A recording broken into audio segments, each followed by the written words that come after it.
31 दिसंबर की काली और सर्द रात में हर साल की तरह कोलकाता विमेंस कॉलेज में नए साल का जश्न मनाया जा रहा था। लेकिन जहां एक और स्टूडेंट्स और टीचर्स मिलकर सेलिब्रेशन में खोए हुए थे, वहीं कॉरिडोर के उस पार अंधेरी सीढ़ियों पर किसी के तेज कदमों की आवाज आ रही थी। और जब लोगों ने इस आवाज का पीछा किया तो वहाँ जो देखा और सुना उसने सबकी सांसें थाम दी थी। पर आखिर ऐसा क्या था वहाँ? बात ओहियो यूनिवर्सिटी के रूम नंबर 428 की है, जहाँ किसी का कदम रखना मना है, क्योंकि वहाँ से बाहर निकलने के बाद कोई भूल से भी अंदर जाने का सोच नहीं सकता है। अब इस तस्वीर पर नजर डालिए। इसे देखकर आपको लग रहा होगा कि ये कब्रिस्तान की तस्वीर है, लेकिन नहीं, दरअसल ये 100 साल पुरानी कब्र तो पुणे की विख्यात यूनिवर्सिटी के बीचों बीच है, जिसके नीचे दफन है एक भयानक राज। और इन्हीं खौफनाक कहानियों के बारे में हम जानेंगे in today's video title most haunted colleges in the world. Number 1, women's college Kolkata. ये कहानी है कोलकाता में बाग बाजार विमेंस कॉलेज की, जहां आज से 200 साल पहले सर वैरन हेस्टिंग का घर हुआ करता था। लेकिन हैरानी की बात तो ये है कि मौत के अरसों बाद भी वो आज तक इस जगह को अलविदा नहीं कह पाए हैं, क्योंकि आज भी हर नए साल की आधी रात को हेस्टिंग की आत्मा सीढ़ियों पर तेजी से भागती हुई नजर आती है, वो भी किसी डॉक्यूमेंट की खोज में। पर एक मिनट, आखिर कौन से पेपर्स की खोज में आज भी सर हेस्टिंग अपने घर को नहीं छोड़ पाए? आखिर ऐसा क्या है उन पेपर्स में जिसने आज भी इस भटकती हुई आत्मा को यहाँ रोक रखा है? दरअसल ये बात है उस समय की, जब बंगाल का ये बाग बाजार विमेन कॉलेज सर हेस्टिंग का घर हुआ करता था।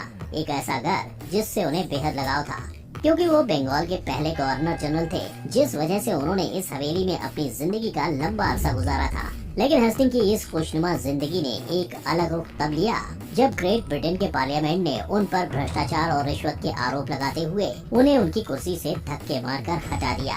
अपने पे लगी इन्हीं शर्मनाक आरोपों को गलत साबित करते करते 1818 में उनकी मौत हो गई, जिसके बाद भी हेस्टिंग पर इन आरोपों को हटाया नहीं गया था। यानी देखा जाए तो उनके शरीर ने तो इंसाफ की उम्मीद छोड़ दी, पर उनकी रूह आज भी इंसाफ की तलाश में कॉलेज के कॉरिडोर्स में भटकती है। और इसी कहानी की वजह से कोलकाता के लोकल्स का ये मानना है कि मरने के 200 साल बाद भी सर वैरन का साया अपनी बेगुनाही साबित करने के लिए आज भी अपने घर में भटकता है। Number 2, Gettysburg college, Pennsylvania. हमारी लिस्ट की अगली पेशकश है अमेरिका में स्थित गेटिसबर्ग कॉलेज, जो 2600 से भी ज्यादा स्टूडेंट्स को पढ़ाने के साथ ही एक मुर्दा घर के अवशेषों पर खड़े होने की वजह से भी जाना जाता है। और यही एक बड़ा कारण है जिसकी वजह से यहाँ के स्टूडेंट्स आए दिन इस कॉलेज में चल रहे डरावने हादसों की कहानियाँ सुनते हैं। जहाँ कॉलेज के एक एक्स स्टूडेंट जॉन के साथ घटी ये घटना ने सबके रोंगटे खड़े कर दिए थे। दरअसल जॉन के साथ ये घटना 2003 में कॉलेज के पेन हॉल में घटी थी, जब वो वहाँ की लिफ्ट में सवार होकर रोज की तरह काम पर जा रहे थे। लेकिन उस लिफ्ट में बिताए चंद मिनट जॉन के जहन में पूरी जिंदगी के लिए रहने वाले थे, क्योंकि जब लिफ्ट का दरवाजा खुला और उन्होंने जो कुछ भी देखा उसने उनके पैर के नीचे की जमीन खिसका दी। दरअसल जहाँ एक नॉर्मल कमरा होना चाहिए था, वहीं उन्हें फुल फोर्स में एक सिविल वॉर के समय का हॉस्पिटल नजर आ रहा था, जहाँ 100 साल पुराने कपड़ों में डॉक्टर्स और नर्सेस या तो जख्मी सैनिकों के घाव भर रहे थे या यहाँ से वहाँ भाग रहे थे, बिल्कुल एक मूवी के सीन की तरह। बस फर्क इतना था कि ये किसी बड़े पर्दे पर नहीं बल्कि जॉन की आंखों के सामने चल रहा था। और जब जॉन ने उनके साथ घटी ये अजीब घटना के पीछे का सच जानने की कोशिश की, तब उन्हें पता चला कि पेन हॉल, जो कैंपस का सबसे पुरानी बिल्डिंग है, असल में सिविल वॉर के वक्त एक अस्पताल और मुर्दा घर हुआ करता था, जहाँ अक्सर लड़ाई में घायल हुए सैनिकों पर उनके होश में रहते हुए भी बहुत ही भयानक ऑपरेशंस किए जाते थे, जिसके बाद अक्सर सैनिकों की तो मौत हो जाती थी, लेकिन उनकी चीखें और दर्द हमेशा हमेशा के लिए इन्हीं दरवाजों में कैद हो गए थे। अब इस कॉलेज की ऐसी ही हॉरर स्टोरीज लोगों के बीच इतनी मशहूर हैं कि दूर दूर से लोग यहाँ भूत ढूंढने की चाह में आ जाते हैं, क्योंकि पेन हॉल के अलावा भी स्टीवेंस हॉल की भी कुछ ऐसी ही दर्दनाक कहानी है, जहाँ आज भी ब्लू बॉय नाम का साया भटकता है। दरअसल ये घटना 1911 में स्टीवेंस हॉल की जगह खड़ी एक गर्ल्स हॉस्टल में घटी थी, जहां एक कपकपाती सर्दी की रात को कुछ लड़कियों ने एक अनाथ और बेसहारा लड़के को अपने कमरे में रहने की जगह दी थी। पर हॉस्टल की प्रिंसिपल के डर से उन्होंने उस बच्चे को कुछ समय के लिए खिड़की के बाहर खड़ा कर दिया था। पर यही चंद मिनट घंटों में बदल गए, और जब ये लड़कियां उस बच्चे को अंदर लाने गईं, तब उसका नामो निशान नहीं था। ऐसा लग रहा था कि मानो वो उस अंधेरी रात में गायब हो गया हो। अब वो लड़का कहाँ गया या उसके साथ क्या हुआ था, किसी को आज तक इसकी खबर नहीं लगी है। पर आज भी कई बार लोगों को खिड़की के बाहर एक छोटा सा लड़का दिखाई देता है, जिसको देखकर ऐसा लगता है कि मानो ठंड के कारण उसका चेहरा जम के नीला पड़ गया हो। Number 3, Khairatabad science college. अब बारी है उस इमारत की जो किसी समय पर हजारों बच्चों के भविष्य को संवारने की जगह हुआ करती थी, लेकिन यही सफलता की सीढ़ी आज बन चुकी है मुर्दों का घर। क्योंकि हैदराबाद के खैराताबाद साइंस कॉलेज के बंद कमरों के पीछे छुपे हैं कई सारे राज जो आज भी लोगों के बुरे सपनों का कारण बने हुए हैं। ये कॉलेज जो आज खंडर बना पड़ा है, वो आपको खैराताबाद फ्लाईओवर को क्रॉस करते ही दिख जाएगा। एक जमाना था जब इस खंडर हवेली में सैकड़ों बच्चे पढ़ने आते थे, लेकिन एक दिन इस इमारत के अचानक ढह जाने की वजह से रातों रात इस कॉलेज के दरवाजों पर ताला लगा दिया गया। पर यूं हड़बड़ाहट में सारा काम निपटाने की वजह से सबसे एक छोटी सी बात छूट गई थी, जो ये थी कि किसी ने भी कॉलेज के बायोलॉजी लैब में पढ़ाई के लिए इस्तेमाल होने वाले लाशों को हटाने का सोचा ही नहीं था, जिस वजह से ये सारी लावारिस लाशें बिना कोई अंतिम संस्कार के मिट्टी के ढेर में बदल गईं। लेकिन इन्हीं लाशों के दबे होने के सच से अनजान इस हवेली को नशेड़ियों और क्रिमिनल से दूर रखने के लिए गवर्नमेंट ने इमारत के बाहर सिक्योरिटी गार्ड को रख दिया। पर एक अनहोनी को रोकने के चक्कर में इन्होंने उससे भी बड़ी अनहोनी को बुलावा दे दिया, क्योंकि कॉलेज के बाहर पहरेदारी कर रहे उस गार्ड की अचानक बहुत ही रहस्यमयी हालातों में मौत हो गई। और किसी को आज तक पता नहीं चल पाया है कि आखिर उस गार्ड के अकाल मौत के पीछे किसी इंसान का हाथ था या किसी भटकते हुए साए का। Number 4, OYO university Athens.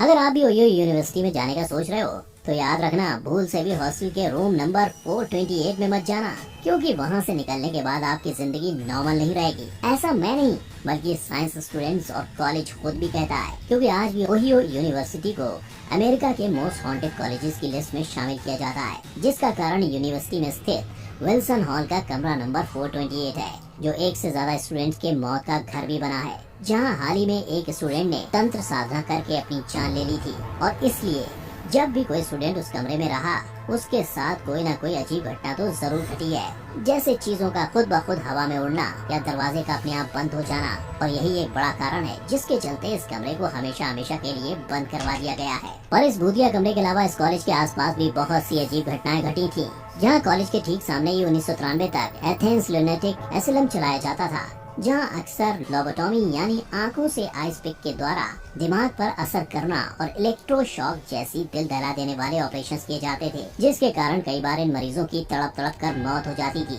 अब हालांकि इस वाहियात अस्पताल के दरवाजे पर ताला लगा दिया गया था, पर आज भी उन दर्द से पीड़ित मरीजों की चीखें कॉलेज के कैंपस में गूंजती हैं। Number 5, university of Pune. हमारे भूतिया कॉलेज की लिस्ट में अगले नंबर पर आता है ये कॉलेज, जहां 135 साल पहले हुई एक रहस्यमयी मौत आज भी लोगों के डर का कारण बनी है।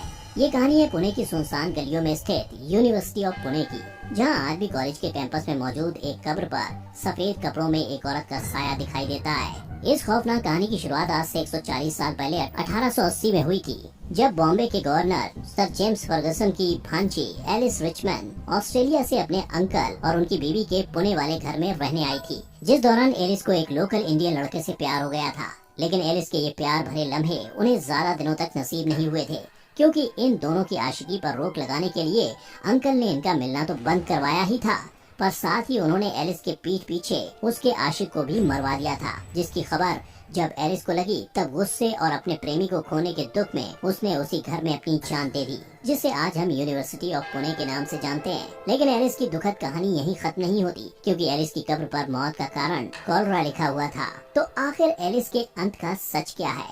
ये सच तो एलिस की मौत के साथ ही दफन हो गया है, पर अगर हम लोकल कहानियों की माने तो गवर्नर साहब ने जानबूझकर ये सारा षड्यंत्र रचा था, क्योंकि उन्होंने अपने ओहदे और प्रतिष्ठा को बनाए रखने के लिए एलिस की मौत के सच को दुनिया से छिपा दिया था। वरना अगर दुनिया को एलिस की आत्महत्या का सच पता चल जाता तो बात और बिगड़ सकती थी। इसीलिए उन्होंने इंडिया में चल रहे कॉलरा के पहले ब्रेकआउट का फायदा उठाकर एलिस की मौत की वजह कॉलरा बता दी और केस को वहीं रफा दफा कर दिया। पर जिस घटना को 100 से भी ज्यादा साल पहले बड़ी शातिरता से छुपाया गया था, उस घटना ने एक खौफनाक मोड़ ले लिया है और आज भी लोगों के डर का कारण बना हुआ है। अब इन सारी भयानक कॉलेजेस की कहानियां सुनकर आप इनमें से कौन से कॉलेज में पढ़ाई करना पसंद करेंगे? नीचे कमेंट में मुझे लिखकर बताइएगा।